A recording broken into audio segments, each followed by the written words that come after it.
പത്തനംതിട്ട കോന്നി കോക്കത്തോട് വീടിന് തീപിടിച്ച് വീട്ടമ്മയ്ക്ക് ഗുരുതര പൊള്ളൽ. കോക്കത്തോട് സ്വദേശിനി പൊന്നമ്മയ്ക്കാണ് പൊള്ളലേറ്റത്. വീട് പൂർണ്ണമായും കത്തിനശിച്ചു.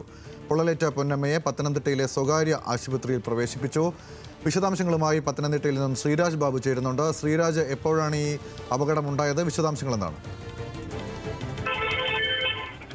ഗൗതം, ഇന്നലെ വൈകിട്ടോടുകൂടിയായിരുന്നു ഗ്യാസ് സിലിണ്ടർ പൊട്ടിത്തെറിച്ച് വീടിന് തീപിടിച്ചത്. കോന്നി കൊക്കാത്തോട് കൊട്ടാമ്പാറയിലാണ് വീടിന് തീപിടിച്ചത്.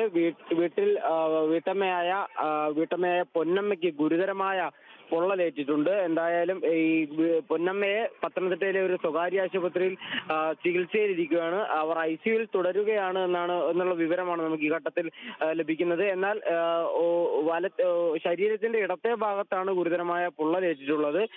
എന്തായാലും അവർ ICUവിൽ ചികിത്സയിൽ തുടരുകയാണ്. വീടിന്റെ സ്ഥിതി പറയുകയാണെങ്കിൽ വീട് പൂർണ്ണമായും കത്തി നശിച്ച നിലയിലാണ്.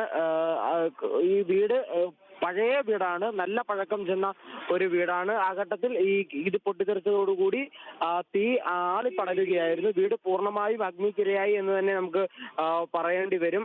പുക ഉയരുന്നത് കണ്ടാണ് സമീപത്തെ ആളുകളെല്ലാം തന്നെ ഓടിക്കൂടിയത്. എന്നാൽ തുടർന്ന് പെട്ടെന്ന് തന്നെ ഈ വീട് ഇത് പൊട്ടിത്തെറിക്കുകയും വീടാകമാനം തീ പിടിക്കുകയും ചെയ്തിരുന്നു. പെട്ടെന്ന് തന്നെ ഈ ആളുകൾ ഓടിക്കൂടിയവർ തന്നെ വീട്ടിനുള്ളിൽ നിന്നും വീട്ടമ്മയെ രക്ഷിച്ച് പുറത്തെടുത്തതിനു ശേഷം സ്വകാര്യ ആശുപത്രിയിൽ പ്രവേശിച്ചു. ഇവരുടെ ഭർത്താവ് നേരത്തെ തന്നെ മരിച്ചു പോയതാണ്. ഇവർ വീട്ടിൽ ഒറ്റയ്ക്കായിരുന്നു താമസം. എന്തായാലും ഇവർ നിലവിൽ പത്തനംതിട്ടയിലെ സ്വകാര്യ ആശുപത്രിയിൽ ICUവിൽ ചികിത്സയിലാണ്. ഗൗതം, ശരി. പത്തനംതിട്ടയിൽ നിന്നും ശ്രീരാജാണ് വിവരങ്ങൾ നൽകിയത്.